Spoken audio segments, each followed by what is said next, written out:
Recent గా వచ్చిన Mahavatar Narasimha movie climax different గా చూపించారని మీకు తెలుసా? ఈ మూవీలో ప్రహ్లాదుడు నరసింహస్వామిని శాంతింపజేస్తాడు. అయితే దానికి ఇంకో వర్షన్ ఉంది. హిరణ్యకశ్యపుణ్ణి సంహరించిన తర్వాత ఉగ్రరూపమైన నరసింహస్వామిని తన ప్రియభక్తుడైన ప్రహ్లాదుడు కూడా ఆయన ఆగ్రహాన్ని తగ్గించలేకపోయాడు. గట్టిగట్టిగా గర్జన చేస్తూ ముల్లోకాల్లో మహాప్రలయం సృష్టించాడు.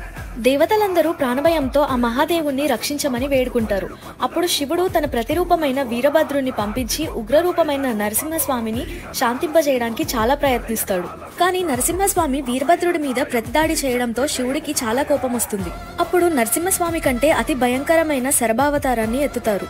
శరభ నరసింహుడితో అతి భయంకరమైన యుద్ధం చేసి ఓడించి గెలుస్తారు. ఆ శక్తివంతమైన శరభ మరెవరో కాదు, ఆ పరమేశ్వరుడే అని గుర్తించిన నరసింహస్వామి అతన్ని శాంతింపచేయడానికి శివాష్టోత్తరాన్ని చదువుతాడు. అప్పుడు సర్వేశ్వరుడి అవతారంలో ఉన్న శివుడు శాంతించి తనలో ఆ నరసింహస్వామిని ఐక్యం చేసుకుంటాడు.